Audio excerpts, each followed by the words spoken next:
If you're still running the same Amazon ad strategy you used in 2024, chances are you're probably behind. So in this video, I'm going to show you exactly how to scale faster in the second half of 2025 using your data, smarter ads, and automation to dominate your market. Now, the secret to unlocking massive growth isn't to launch more products. It's making smarter decisions based on the data you already have. So the first thing I'm going to go over is exactly how to use Amazon's search query performance report, brand analytics, and past sales trends to spot high converting keywords, seasonal spikes, and new scaling opportunities.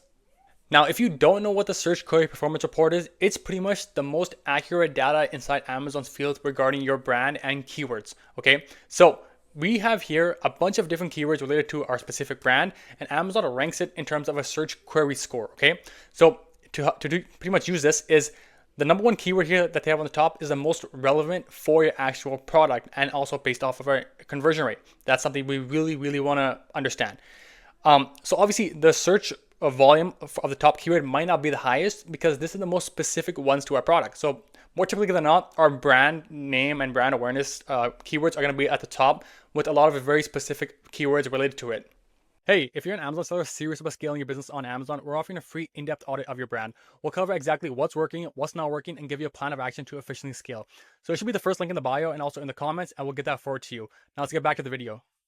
Now what we call this is the ICAP funnel. So it goes impressions, okay, clicks, okay, add to carts, and purchases. Okay, this is how the funnel works. It's called the ICAP funnel, and ideally at each stage we want to make sure the conversion is optimized to the next level. So impressions leads directly to clicks. How do we get our clicks from impressions? Obviously, how good is our main image, how good is our pricing, how good are our title, bullet points, and reviews. Now once someone clicks on our listing, how do they add to cart? Well, this is determined by a variety of factors. Obviously our images, infographics, pricing, reviews, bullet points, and actually just how good our actual product is.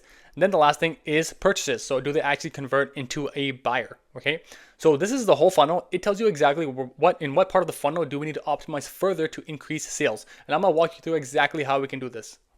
Okay, here is a quick walkthrough of exactly how to do this. Okay, let's go for the first keyword over here. So impressions. So it's going to show you your brand share for all of these things, your impressions, clicks, added carts, and purchases. Okay, so we can identify in what part of the funnel we need to improve, or like where we see a drop off or we see an improvement. So example, for impressions, for this term, we have a 44% impression share, which is pretty good, right? Now let's go to clicks. So how many of those actually turn into clicks? Clicks is 75%, so that's pretty good. We know that when people see our listing, the actual click rate is higher than the impressions, which means people are searching for us specifically for this keyword, right? 75%. So what is this an indication of? Can we run more ads for this keyword? Because obviously it converts at a higher level, but our impressions are not high enough. It's too low. People are clicking on it. Now from clicks, 75%, add to carts, 90% add to cart. That means people are searching specifically for this keyword and for our product. So when they click on a listing, it's a high chance they add it to cart. And then if we go to the next thing, we can go to purchases, 100%. So everyone who's actually clicked it and actually has bought the listing. So we know for this keyword specifically, we should run more ads and target more impressions because we have such a high click-through rate, add to cart, and purchase rate. Okay, now let's have a look at this second keyword here. So this one I'm highlighting right here, number 5. So pretty much if we have a look, impressions, this is a very big keyword with a lot of impressions. So we definitely want to focus on this. So our brand share is at 4.88%. Okay.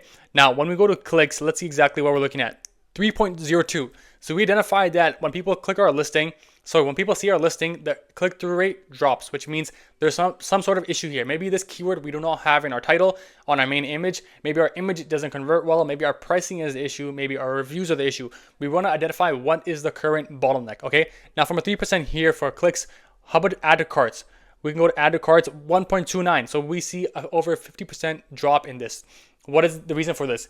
Maybe people see competitor listings on ours and want to buy their product instead. Maybe our pricing is an issue. Maybe our reviews are not identifying what a product is. Maybe we don't have a good infographics showcasing why they should buy our product.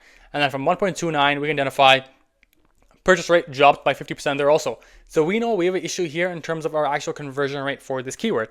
Now, if this was a keyword that was super specific for your product, you want to make sure and fully optimize your listing and advertising built around this, because we really want to showcase exactly if someone's searching for this keyword that our product is exactly what they're looking for. So these are just a few ways you can use this tool. It is very powerful to identify what is a current bottleneck in your funnel, and it can really help you boost your sales in the long run. Now, the next thing I want to quickly go over is the customer journey analytics. So this is also inside of brand analytics, and it's pretty much a dashboard that provides insight into the journey customers have with your brand. Now, there's a bunch of different things we want to look into: awareness, consideration, intent, purchase. Every customer, when they go to Amazon, they go to your product, they go to your brand, has a different experience with it. Some are experiencing it for the first time, some are loyal customers who have bought your product in the past, and some are just considering options in this specific category. So this tool allows us to actually figure out exactly what part of the awareness, consideration, intent, purchase is the majority of our actual buyers coming from. So for example, if you are a supplement brand, you're going to have a lot of purchases that are repeat buyers, right? Instead of new to brand customers, you're going to have a lot of repeat buyers. Okay, intent, customers who added your product to the cart, wish list in the last 12 months. So we know these people were actually interested in a product at one certain time frame. Okay, consideration, customers who have viewed your detail page or visited your brand store in a given time period within purchasing in the last 12 months. So also they were in this funnel. Now, the most broad one obviously is awareness. So people who know about your brand or know about the products in your category, but have not gone to the next level of actually buying your product. So this is a very important tool. It shows a lot of insight into the actual demographics and customer intent. So you can actually build strategies around this in terms of your advertising. If we're so focused on awareness, we should start running some more sponsored brand videos, sponsored display ads, so on and so forth. So this is also something inside brand analytics that you really want to focus on. So the second thing in this video I'm gonna go over is how we can evolve our ad strategy for the second half of 2025. Pretty much how can we stay competitive with our competitors. I'm gonna cover exactly how we can expand beyond sponsored products into sponsored brand videos, sponsored displays for retargeting, and even external traffic methods. Now, as most sellers know, we have 3 different campaign types. We have sponsored product, sponsored brand, and sponsored display. Now, majority of your spend is going to go into sponsored product. And I say this because there are so many search terms which your customers are searching for on Amazon. We want to make sure our product is showcased there in order for them to buy an actual product. But what people heavily underutilize is a sponsored brand campaign and sponsored display. So I'm going to go over both of these individually. Now, sponsored brand campaigns are super important, especially if you have an amazing creative for your video. Amazon is very creative focused now. We want to make sure that our actual videos and images showcase to the customer what our product is and why they should buy it. And sponsored brand is a perfect way for you to do this. Now, if you don't know what this is, pretty much you can do either your storefront showcasing an ad or even just a video for your actual product or your hero ASIN. Now, what this does for you is the highest conversion rate lever by far is if you have a fire and amazing video, because customers can actually see exactly the product in use without having to actually click on your listing. Like for example, on this page here, it's the sponsored brand video ad format. Or you can have like a storefront here, like I'm showcasing 3 separate products from your actual brand. And this is very specific if you have an ICP you're targeting that aligns with all 3 of these products. And the third thing we can have here is like multiple products of yours in different niches, but are sort of in the same realm for your actual ICP. So sponsored brand is super important and heavily underutilized. Some clients have their best results from a sponsored brand video or a sponsored brand headlight ad. So you never want to underutilize this. Now, the third thing that is heavily underutilized is a sponsored display campaign. So here is the general understanding of a sponsored display campaign. There's 3 main optimization strategies. We can optimize for reach. So we're trying to, get more brand awareness. We can have page visits. So we're trying to click, and bring more customers on an actual page.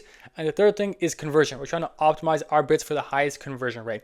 Now, let's go over exactly what are the different types of sponsored display campaigns, okay? Because it really varies. And the thing is, sponsored display has variety like no other campaign actually has. So first thing is a contextual. So we're trying to reach audiences who are browsing products and content matching criteria you choose. So pretty much, they are people who are in a certain niche or in a category who don't know exactly that they need our product until they actually see our listing. So Amazon will help attract these actual buyers. Now, second thing, remarketing audiences. This is very, very important because we're trying to reach relevant audiences who have viewed, purchased, or are browsing product and content matching criteria you choose. So pretty much this is perfect for Black Friday, Amazon Prime Day, Christmas, so on and so forth, when you have so many people coming onto our listing but don't buy our product. So remarketing audiences is perfect for that. Now, third thing is in-market audiences. We're trying to reach audiences whose recent activity suggests they're likely to buy products in a certain category. So if they're in a certain category, they might not specifically looking for our product, but recent activity from their past purchases or the actual demographic on Amazon, age group, so on and so forth, there's a high likelihood that they might be interested in your product. So this is also another thing for brand awareness. Last thing, sort of in the same realm, interest and lifestyle audiences. Reach audiences whose shopping and entertainment activity suggest certain interests or lifestyle preferences. So for example, if we are targeting people in the fitness realm, they might be looking for water bottles, yoga mats, so on and so forth. But if our product, can attract them in a certain way also, Amazon will also showcase this to them. So this is all very important. This is the power of sponsored display ads. There's so many different methods, so definitely do not underutilize this. Now, the last thing I want to go over is how we can automate to scale. The top sellers are saving hours each week by automating repetitive tasks like bid adjustments, inventory tracking, and customer follow-ups. So I'm gonna go over a few of these things and how you can apply it. Okay, so I'm in Campaign Manager now. Let's say we want to automate some bids and either increase our bids or decrease it, but we want to do it like on a bulk level. So pretty much first thing you have to do is set some filters, okay? What are we automating? What do we want to increase? What do we want to decrease? So first of all, we want to make sure that we are targeting active actual campaigns. So you hit enabled over here, and then we can hit another one here that I want to set. So I want to go to orders. Let's say orders less than or equal to 0, okay? I'm trying to figure out those keywords which we are not converting well for at all, and we're just wasting money. Now, when we go here, we can go into spend, okay? Source spend highest to lowest. Now, once we're here, we identified we're wasting a lot of money on certain keywords that are not generating any sales, like these ones here that are just wasting money. So what we can do is we can try to reduce the bid. So what do you want to reduce the bid by? Ideally, I would say 10 to 15%, unless the keyword is super unrelevant for you. So for example, if we're at 1.5, try to do it at 1.4, and we can go so on and so forth. If we're at $1 here, just go a little bit down. Let's go to 90 cents, because we're just trying to see if we can save a little bit of money here, even if it's not converting well. So we can do this fully for all of these keywords here. Now, if we want to go to the next level, we can do a bulk operation where we go over the entire search term report and analyze one by one and do a bulk file upload of reduced bids. Okay, this is a whole other operation. I probably will make another video about this, but this is also an easier way if you have too many keywords that you don't know how to optimize fully. Okay, now let's do the inverse. So we're trying to find keywords we convert well for so we can increase the bid. So let's go for orders greater than 1. Just go here. So we'll go 1 over here. Now we want to sort it actually by ACoS. So let's say we have an ACoS threshold. Let's say like anything below 30% is profitable for us, okay? So anything with less than 30% ACoS is profitable for us. So I'm gonna hit that. Now it's gonna filter out all the keywords that we're getting sales from and our ACoS is low. Now, once we're here, we have all of this spend, all of these sales, and we can identify exactly, what are our best converting campaigns. So hit columns up here on the top right, hit customize columns, and make sure we actually have ACoS saved over here. So I don't have it over here. So ACoS, now we have our ACoS metric down here. Now let's sort it by highest to lowest. Or we can do lowest to highest because that means they're the highest converting. So these are the ones that convert the best for us. The lowest ACoS that are actually generating sales, like 241, 130, 1,334, 99, 533, 35, 172.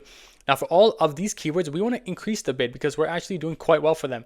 Like I said, we're going to do a 10, 15% increment because we're already doing quite well. 2.6, we can go 1 to 1.10, and we can do this for all of this. And also, like I said, you can go into the bulk file, do a search term report, and do this fully in there. Like I said, I'm making another video for that. But this is the easiest way to just optimize it right out the bat. It takes like 5-10 minutes. Now, for Amazon inventory tracking, this is something that is very important because you never want to run out of stock. We want to make sure our customers can always buy our product at all times. So if you don't know how to track your inventory, I highly recommend a tool like Sellerboard, which pretty much controls your entire inventory and gives you forecast of what needs to be updated, what's not, and also gives you a whole streamline of like what your profitability is, how much revenue you're actually generating after all Amazon fees and PPC, so on and so forth. So I highly recommend going to Sellerboard, especially if you have issues on the inventory side and you don't know exactly how to forecast or manage it. Sellerboard is a perfect tool for that. So here is your 2025 action plan. Audit your data, evolve your ads, and automate the rest. Now, if you want me and my team to identify your biggest growth opportunities on Amazon this year, there'll be a link in the bio where you can hop on a call with me or actually get a free analysis for your actual ASINs that you have on Amazon. So that's all in the description. Like the video, and hopefully the second half of 2025 is your breakthrough on Amazon.